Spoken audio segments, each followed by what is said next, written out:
It was a night where the thunder could be heard from afar, so loud as if anticipating something sinister. My parents had gone out for dinner and I was alone at home, which was nothing new for me. The house, although cozy, always seemed to have more corners and corridors when I was alone. And the basement, well, the basement always gave me the chills even during the day.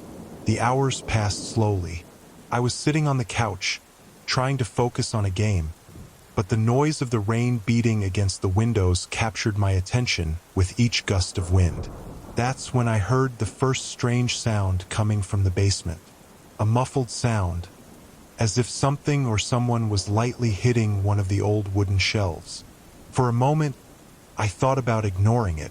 It could just be the wind or the house settling into the damp earth because of the relentless rain.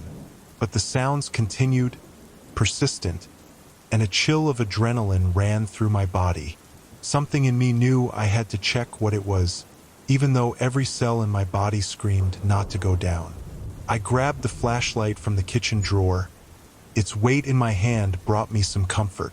I took a deep breath and headed to the door that led to the basement. The air was heavy, and the smell of wet earth rose through the cracks of the wooden door. I opened it slowly, the creak sounding abnormally loud in the silence that followed. The cold air of the basement touched my face, and I swallowed hard before beginning the descent. The flashlight's beam wavered on the damp walls, creating dancing shadows that only worsened the feeling of fear in me. I descended the steps slowly, trying not to make noise, but with each step, the muffled sound became clearer. It was definitely the sound of something, or someone.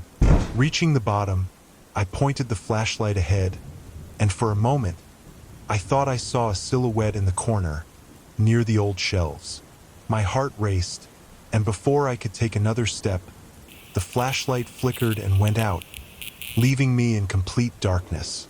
The sounds stopped, and the silence was so dense I could hear my own rapid breathing. "Who's there?"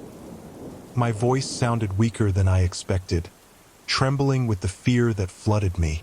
There was no answer, just the sound of my heart beating in my ears. Then, the noise started again, this time closer, as if it was approaching. I didn't think twice. I turned and ran for the stairs, tripping over my own feet in panic. I climbed the stairs blindly, pushing the basement door with so much force that it slammed against the wall when it opened. I didn't look back. I ran through the kitchen, crossing the living room towards the front door. My breathing was uneven, and adrenaline made my body shake. I opened the door and stepped out into the street, the cold rain hitting me hard, but I didn't care.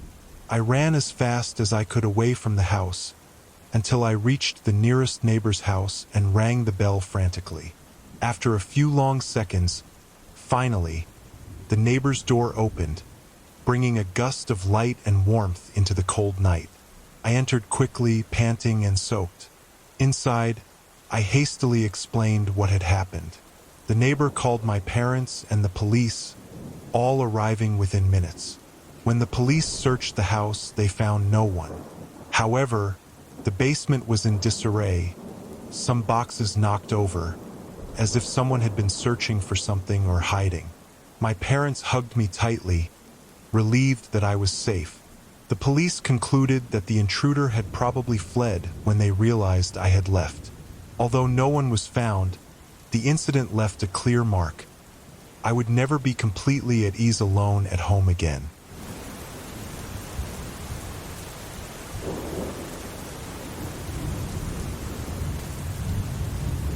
On a particularly quiet night, I was alone in my small apartment on the 5th floor of an old building, somewhat forgotten by modernity. My refuge consists of a bedroom, a living room that also serves as a kitchen, and a bathroom that seems more like a time capsule. Despite its old structure, I always felt comfortable there. It was a Friday, and I had decided to spend the free evening catching up on reading. Engrossed in a suspense novel, the silence of the night amplified the tension of the story. Around 11 o'clock, a strange noise began to echo through the building. It seemed to come from the depths of the building, a kind of metallic dragging that rose through the walls. Initially, I ignored it, attributing the noise to the peculiarities of such an old building. However, the sound intensified, becoming a rhythmic pounding that seemed to be getting closer to my floor. My heart raced, and the atmosphere of suspense from the book blended with reality, enveloping me in an extra layer of anxiety. I decided to investigate. I left the apartment and encountered the poorly lit corridor, illuminated only by a weak light flickering at the end of the hall. The sound seemed to come from the emergency staircase. With caution, I approached the door leading to the staircase and pressed my ear against the cold wood. The sound was clearer now, as if someone or something was dragging a chain across the concrete floor. Driven by an impulse I still can't explain, I opened the door and looked down the stairs. The light was dimmer there, and the darkness swallowed the lower steps. The sound had stopped. I hesitated for a moment before descending a few steps. The silence was terrible at that moment, until suddenly, a hooded figure wearing dark rags ran past me, its face completely hidden by the shadow of the hood. I froze for an instant, my mind trying to process what I saw. The stranger made no sound other than the slight noise of their fabrics moving. I ran back to the apartment and locked the door. Several hours passed, and I convinced myself to try to sleep, though sleep seemed far away. After some time, my exhaustion overcame the fear, and I fell asleep. I was abruptly awakened by a sharp and insistent sound. My heart raced as I realized it was the apartment's doorbell. Who could it be at this hour of the night? Cautiously, I walked to the door and, through the peephole, saw the empty corridor. I pressed my ear against the door, trying to discern any movement outside.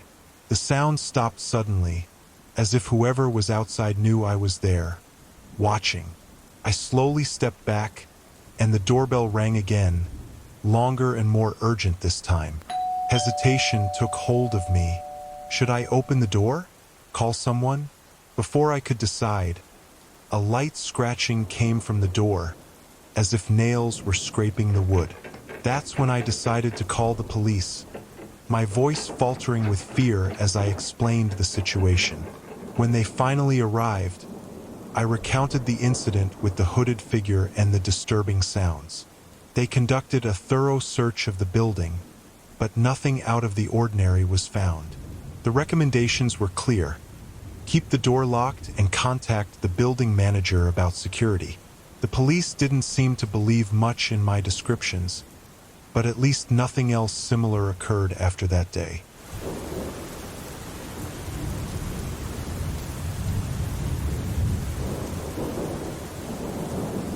I remember how the night started off innocently. A typical Friday evening with my parents dressing up to go out with friends and my sister already at her best friend's house. The digital clock in the kitchen showed it was 7:30 when they left, leaving me alone for the first time. The house seemed larger somehow, each sound echoing a bit more than during the day. I spent most of the time in the living room, trying to distract myself with TV shows, but my mind wandered. That's when I heard knocks at the front door. My heart raced. I never opened the door when I was alone. Mom always said to be cautious. The knocks continued, persistent and firm. I withdrew further into the sofa, partially covering my face with a pillow, as if that could make me invisible. The knocking ceased, and for a brief moment, I thought whoever it was had given up. But then, noises began at the back of the house. Something was hitting against the kitchen window glass. My initial instinct was to ignore it, but curiosity and fear propelled me to investigate. As I approached the kitchen, the sound became clearer. It was as if someone was tapping the window with their fingers. With a deep breath, I gathered enough courage to pull back the curtain. At first, I saw nothing, just the reflection of the kitchen light illuminating the dark backyard. But then a shadow moved. There was a man there, quickly crouching down as our gazes met. Panic took over me. I ran to my bedroom, locking the door behind me and diving under the covers, my heart pounding so loud I could barely hear anything else. I stayed there, paralyzed by fear, for what seemed like an eternity. When I finally heard the key in the front door, it was almost 11 o'clock. My parents were back. I came out trembling from the bedroom, still unsure about what to do. I told them about the knocks and the man I saw. My dad, concerned, checked the whole house and backyard, but there were no signs of intrusion or anyone around. Despite everything seeming normal, the feeling of vulnerability stayed with me. I wasn't alone at home for a long time after that night. Even today, when I hear an unexpected sound, my heart races, reminding me of that night when solitude became my greatest fear.